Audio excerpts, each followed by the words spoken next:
Right. Hello again, lovely students. You have almost made it through week 2, and you've got a good 3-day weekend coming up ahead of you. So let me pray for you guys. Dear Lord, thank you for these students once again, and thank you for the beauty outside that reminds us of your goodness. Thank you for just the consistency that we see and that it's still springtime. The sun is still coming up. Things are blooming. The birds are singing. And things are growing and coming alive. Thank you for that reminder, and thank you for the reminder of this week of your Son. In Jesus' name, amen. All right, I want to read Isaiah 53 to you guys. If you want to turn there, feel free.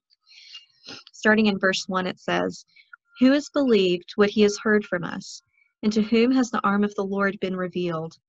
For he grew up before him like a young plant, and like a root out of dry ground. He had no form or majesty that we should look at him, and no beauty that we should desire him. He was despised and rejected by men, a man of sorrows and acquainted with grief. And as one from whom men hide their faces, he was despised, and we esteem him not. Surely he has borne our griefs and carried our sorrows, yet we esteemed him stricken, smitten by God, and afflicted. But he was pierced for our transgressions, he was crushed for our iniquities.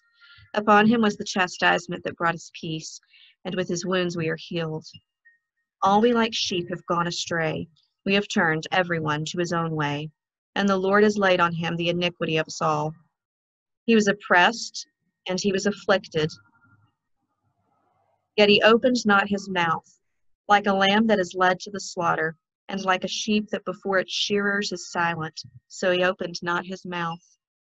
By oppression and judgment he was taken away.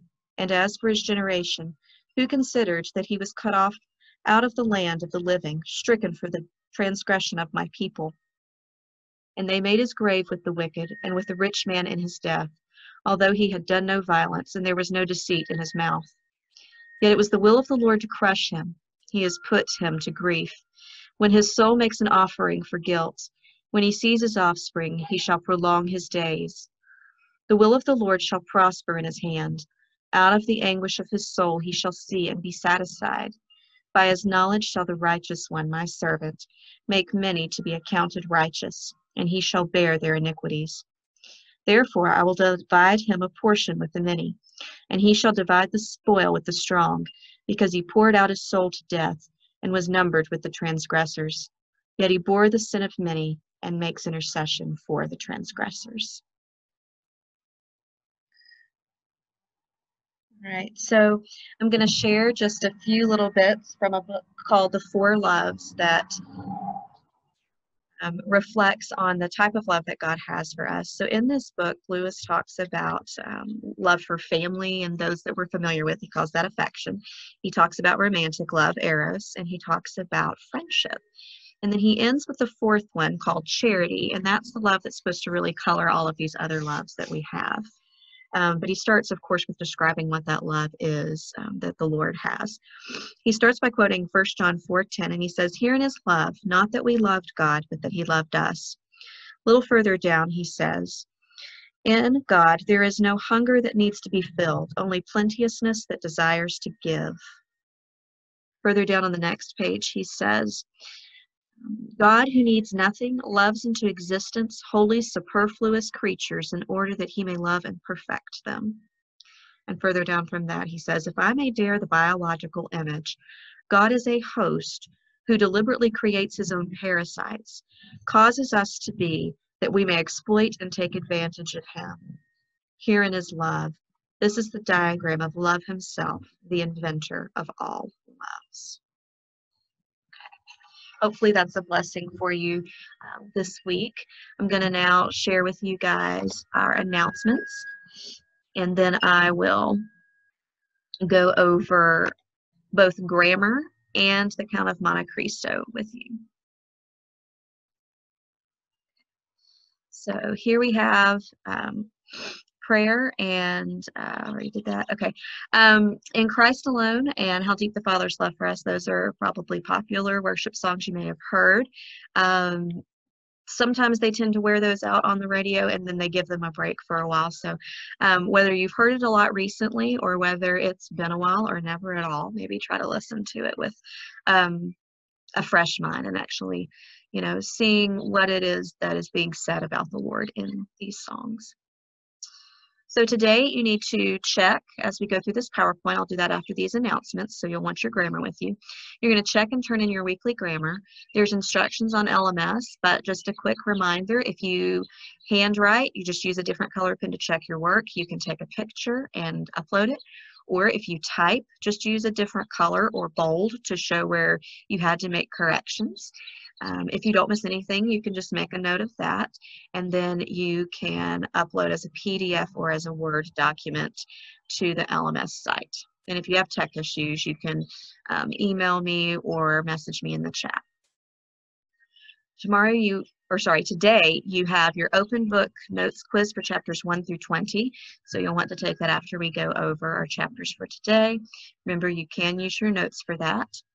And then by Monday, you want to read chapters 23 through 24 and do the guided notes and continue adding to your character keeper chart. Okay. All right. Open book vocabulary quiz is on Monday, April the 13th. So hopefully today you can be able to get some of those things done, and then you'll have your 3-day weekend for you. All right. All right, I'm now going to show you, we're going to go over the grammar part. Okay, and now I want to show you the grammar that we worked on this past week. So you can, if you are typing, you can do something similar to what I've done here. Just put your answers on there in bolder, a different color, or your corrections in a different color, as long as I can tell the difference between your original work and any corrections that you have made. So I'm going to go over these with you all. And then next week, if I see after looking at everyone's work that we need to do some more practice like this, we will. And if not, then we'll move on to reviewing some other things we've done this year. So first section, we're supposed to look for nouns, verbs, adjectives, and adverbs. So there's other parts of speech, but you weren't asked to look for those. In our first sentence, all of our nouns were Edmond, sailor, Mercedes, Fernand, and fisherman. And then we have an adjective, young, and if you put a as an article adjective, that's wonderful too. So we've got 2 of those. And then we have our verbs, loves and does.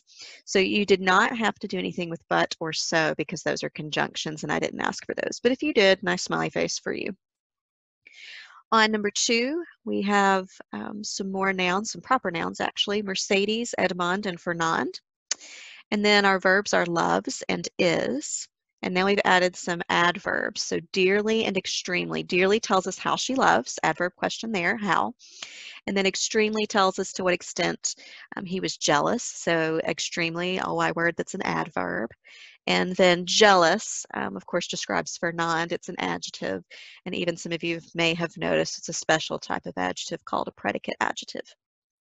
Then we have in number 3, more proper nouns. We have Danglars, Fernand, Cadoros, and Edmond. And then we have a regular common noun, way.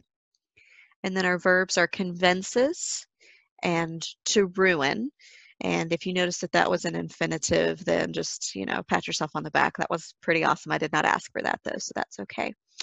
Some of you may have gone ahead and marked a as an article adjective or your prepositions, and that's fine, but you did not, again, have to do that.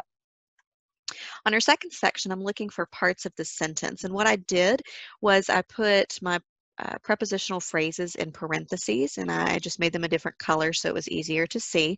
You could cross them out, that's fine. So the first prepositional phrase was during the betrothal feast, and then another one to Villefort. Then our subject is guards. What did they do? They arrested. So arrest is our action verb. And if you have an action verb, you can have a direct object. In this case, we do. Arrest whom? Arrest Edmond. He's the direct object. And then take is our action verb, our second one, and then him is the other direct object there. Okay, so on number 5, we have Villefort as our subject, and we have a linking verb this time, is, and then our predicate noun, renaming Vufort, is son. And then we have of Nordier, a Bonapartist, which is our prepositional phrase. Now on this one, if you put parentheses around of Nordier, that's okay. I realize I threw in an appositive here, so whatever you did to Bonapartist, don't count that against yourself. You may want to just put a little note there that that one is an appositive, so it's special. On number 6, we have subject Vufort again. He's doing a lot in this section. And then questions, action verb. Edmond, receiving the action. That's our direct object. And then Vufort's going to do something else. He burns, action verb, and burns what? Burns the letter, direct object. And then for his own father is our prepositional phrase. Sentence number 7, Vufort, subject again, action verb casts. Cast whom? Edmond, direct object, and then into prison is the prepositional phrase that tells us where. And then in number 8, our last one, Edmond is the subject. We have a linking verb this time, is. And then we have what's called a compound predicate adjective. So bewildered, angry, and devastated are all adjectives that follow the linking verb, describe the subject Edmond. And so we're going to label those. You could label them individually, or I know some of you all do the brackets and then just write that those are predicate adjectives. So as long as you've got them labeled somehow, that's fine. Remember, this is a completion grade, so I just want to see that you did the work and that you checked it. If you didn't miss anything, you just make a note that you didn't miss anything. You can either do that in the description place where you turn in this assignment. You can do it on the assignment itself. Either one is fine. So if you have any questions about grammar as we go through all of this, feel free to email me or contact me in the chat, and I will be more than happy to help you there. Let's look at Count of Monte Cristo today. So chapter 20, remember this is the last chapter that's going to be on your quiz, and I'm going to get rid of my face. All right, so in chapter 20, 9 years have passed, and Dantes is now 43 years old. So remember, he was 19 when he was thrown in prison. He was 33 when he finally escaped, and then he is 43 now that he is able to start to wreak his vengeance on others. So there's someone vacationing in Rome for a carnival, this huge social event in Rome, and it is Franz and Albert de Morcerf. Albert is, or Albert, depending on how you want to pronounce it, he is, if you will remember, the son of Fernand and Mercedes. So he is going to be of special interest to Dantes. And you're going to find out if that's for good or for ill. So the Count of Monte Cristo helps Franz and Albert, and remember the Count is another one of Edmond's disguises. Okay, it's how he lives when he's rich and orchestrating things and not in his other disguises. So this is really his new primary identity. So first, they have trouble finding a carriage, and they're these young guys coming to this huge event. They're a bunch of rich boys, and they want to be able to party. And all the carriages are booked, and so they're planning on, grabbing this wagon and just pretending to be harvesters and kind of go in disguise themselves, probably cause a little mischief. And instead, he ends up saying, oh, I have 2 seats in my carriage. Go ahead and, you can ride with me so that you can see everything. You don't have to walk everywhere. And so this would be kind of like, him, if today, maybe telling them, hey, you can ride with me in my Bugatti or, whatever guys you think is like the coolest, most expensive car right now. And then he lets them view the execution from his window. Now, that may sound a little strange, but people would watch public executions. That was one, they were keeping up with things, but 2, there was this bit of spectacle about it, of this curiosity, maybe even an enjoyment, maybe a sick enjoyment, but that was something that they would do. So the Count has a steward named Bertruccio, and we'll learn more about him later, but just know Bertruccio, he's kind of important because he's the Count's steward. more in chapter 20. So his philosophy on justice, if you look at page 138 and 139, you'll want to look at that section and star it, and maybe even write a few things down on this place in your notes. But in some words, you can put these in your own, he thinks that execution is insufficient. It's not good enough. When they're talking about the man who was released from beheading, he's thinking that's not a good enough punishment for him, or it's too good for him. If you torture and murder someone and then you just have to deal with a few seconds of having your head chopped off, that's not justice. People should suffer as much as they made others suffer. So he's revealing his bitterness and thoughts on vengeance, but he's also teaching this to two young men of what justice truly is. So very much taking the eye for eye and tooth for tooth. That's a biblical allusion that he mentions in this part. And these two young men are kind of shocked. They're like, well, you still need to be humane. And he's like, no, if someone has been committing heinous crimes, then heinous things ought to happen to them back. So they go to see the execution of Peppino and Andrea Rondolo. Okay? These guys will be important later. Andrea responds to Peppino's pardon. So this guy, one of them's pardoned, the guy that was going to get his head chopped off. And, Andrea he's kind of, he's ticked off. And he's ticked off because he doesn't want to die alone. He's like, well, you should die with me, We're partners in crime. We ought to die together. You're breaking the bro code, as I've seen some of you guys say. So what poetic device is used to describe the count as he watches the execution? There is this simile that is used, triumphant as an avenging angel. That avenging angel kind of makes people think of an angel of death, maybe during the plagues of Egypt, or elsewhere mentioned in the Old Testament, of when the Lord comes in and wreaks vengeance on a group of really cruel people, usually. And so the Count is placing himself in a sense, in the position of the avenging angel. And really, you may have picked up on this, and some characters do throughout the story, he kind of places himself in the position of God, with handing out both blessing and justice, blessing and curse on the people that he believes, based on their action, deserve one or the other. So in chapter 21, Albert, he spends his time flirting with a girl disguised as a peasant. So her name is actually Teresa. She's Luigi Vampa's mistress, so his girlfriend. But Albert's having a good time. He's a young man who's like, I'm out to party. I found a pretty girl, and I am going to make her feel special and make myself look good and important. Now, there's something called a mocoletti, and I do not necessarily have great Italian. I don't know Italian, but there you go. And this is a candle used during the carnival. So they have all these different ways of having festivities. The people try to blow out other people's candles while not letting their candle get blown out. I'm imagining some people getting caught on fire during this, but it actually sounds like something that some of you all would love to do with your siblings, but don't do that. Your parents will not be happy, especially if you set the house on fire. But yeah, that was something that they would do during this time.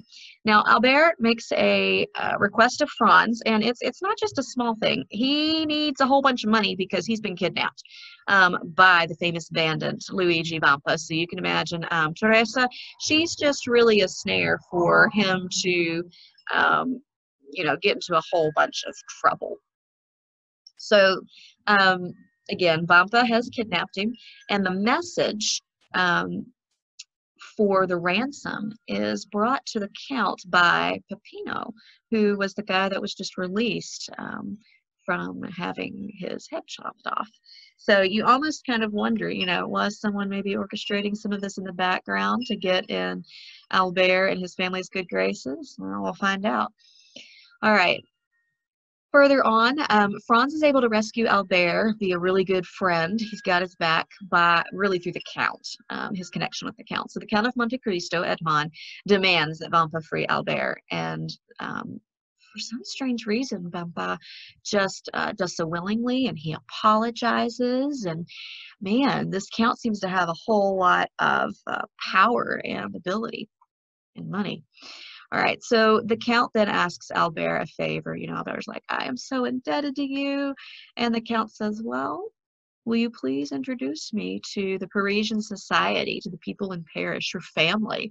I've been all the way around the world, and I'm a very cultured man, but I would really like to visit Paris.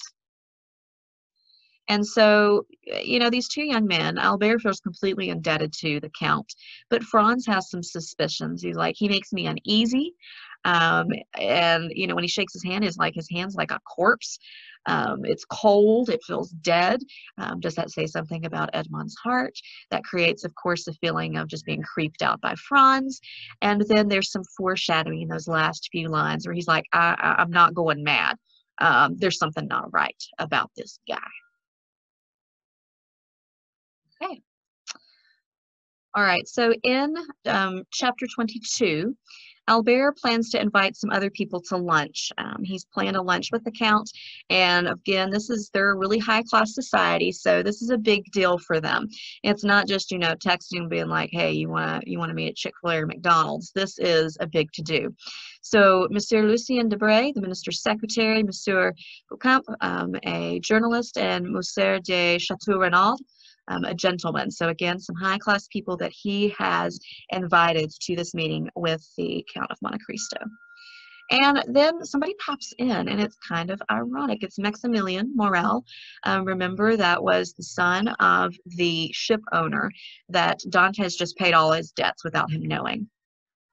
Now, the connection there with Maximilian and Albert is that he saved the gentleman mentioned before, Chateau Renaud's life on the anniversary of his father's salvation. So all these people are woven together. All of these connections are orchestrated throughout the book. And there's this rumor thing, I don't know that it's true, but if you've heard the thing where it's like you're 6 removes from, however many other people, because you know a guy who knows a guy who knows a guy. And you see that played out in this novel. So who was responsible for Peppino's pardon? It was the Count. Yep, you guessed it. So how did he find out? How did he know that all that was going on? Well, he had a hand in some things that were going on behind the scenes. Now, Albert, he hopes to marry, it's getting more complicated. Danglars' daughter, Eugenie. He's wanting to marry her. So how does the Count know Baron Danglars? Now, we know the reason that he knows Danglars is because Danglars was the mastermind who threw him in prison. But the Count's story, his new identity, is this, that Danglars is his banker. So the Count has opened an account with Danglars at the bank. So really crafty, making all these different connections, building and writing his own story. We'll see if it's a good one by the time it's all done. So who are the Count's 2 servants? Well, he has Ali, who is mute, and he's from the Middle East, and then Bertruccio, who was mentioned earlier. And then instead of having a mistress, so this lady friend, this girl that he keeps with him everywhere, and they're not married, but they are lovers, he has, instead of that, he has a slave girl from Constantinople. And she is going to make some smaller appearances throughout the story, but she is very, very important by the end. Okay, so we will continue on Monday with chapters 23 and 24.